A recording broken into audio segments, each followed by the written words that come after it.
Hello everyone. For those of you that haven't met me yet, I'm Al. I'm the horticulture apprentice here at Allen Centennial this year.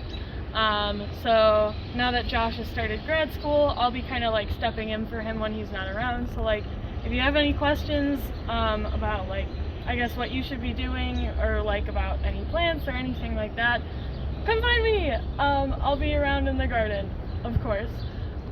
You can refer to me with they, them pronouns. Those are my pronouns.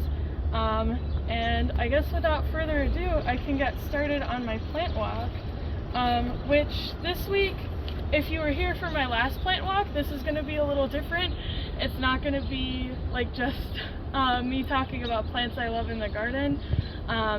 I wanted to kind of open a dialogue as like one of the only transgender people working here at Allen Centennial Garden this year, and I wanted to kind of make myself a resource for people to like answer questions about my pronouns and about like the trans experience and things like that. So my plant walk this time around is actually going to be focused on plants that have cultural and historical significance to the LGBTQIA+ community. And for those of you that might not know that acronym, that's the lesbian, gay, bisexual, transgender, queer, intersex, and asexual community. And obviously there's a lot more labels that fall under the LGBTQ+ umbrella, but that's just the title of the community for right now. It's ever growing, ever changing, and it's just a beautiful community to be a part of. So without further ado, I'll walk you guys right over here to my first plant, which is the pansy.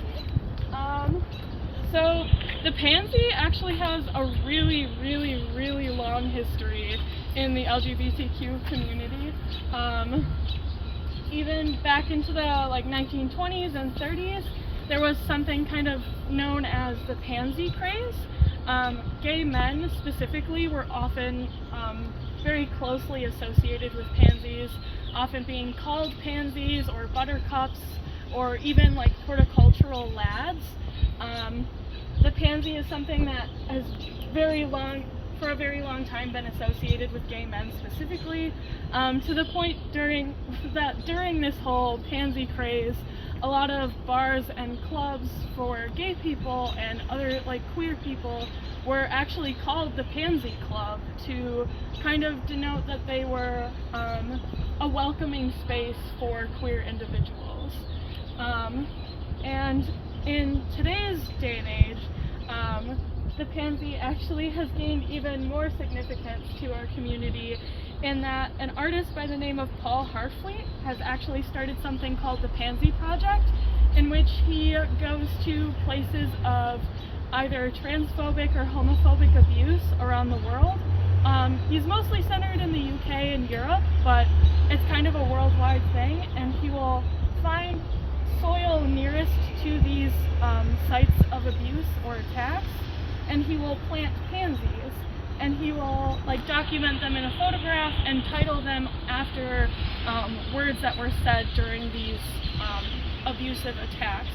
So a lot of times these like art exhibits have pretty nasty names that can include slurs and things like that, just because that's kind of the nature of being an LGBTQ+ person, is that's kind of a risk you face, is being attacked and abused for being who you are, especially if you're really open about it.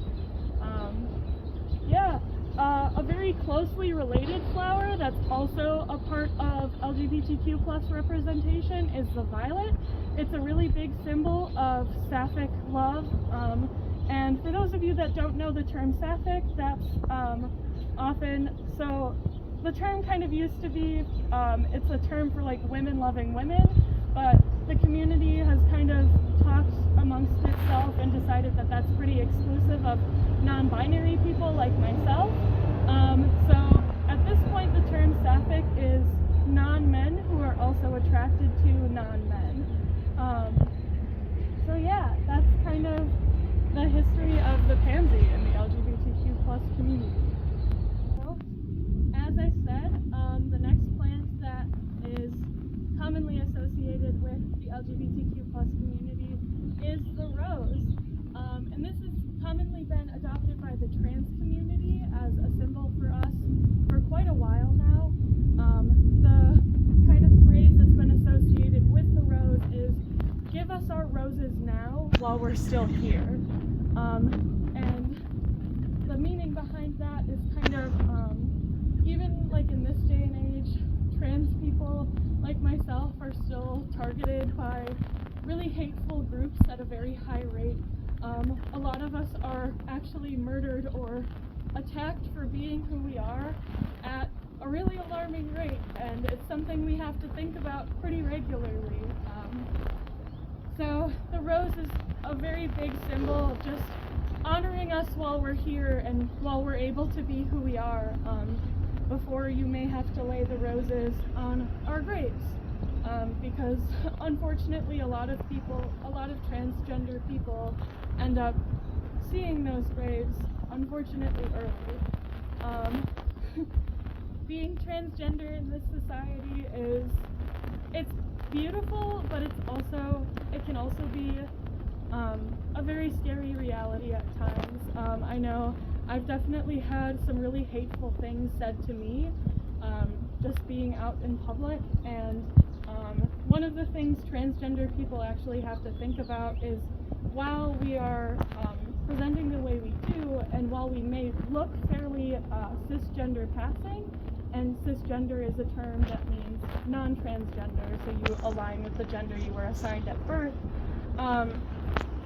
while we may look fairly cisgender passing, some people will ask us a question to kind of try to gauge what our voice sounds like, to clock whether or not we're transgender. And something like this actually happened to a very big name celebrity, Laverne Cox, a very famous transgender woman. She was actually out walking with a friend of hers very recently in the pandemic, and a man actually asked her and her friend for the time, the goal being for Laverne to answer so he could hear her voice and determine whether or not she was transgender.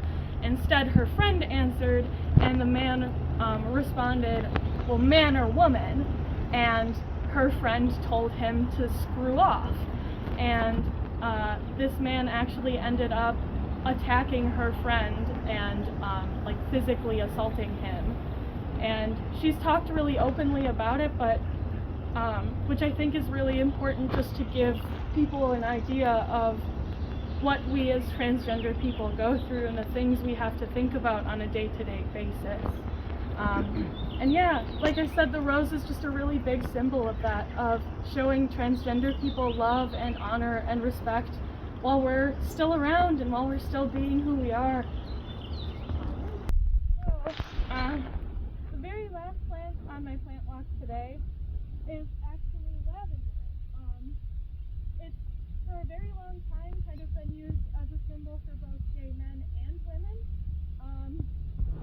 People have historically used the term a streak of lavender to describe somebody who does not live up to society's gender roles as they may be expected to.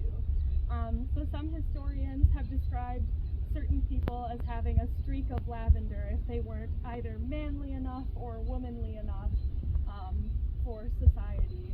A historian in the early 20s actually described Abraham Lincoln as having a streak of lavender. And lavender actually, in second wave feminism, became a pretty widely accepted symbol of sapphic love again, because feminists Rita Mae Brown and Betty Friedan actually kind of pushed back at lesbian and bisexual women who were trying to take part in the women's rights movement by kind of calling these sapphic women the lavender menace, because they didn't want them to be a part of their feminism. So because of that kind of title of lavender menace, a lot of sapphic people have adopted lavender as kind of a symbol of their queer love and of the community we share.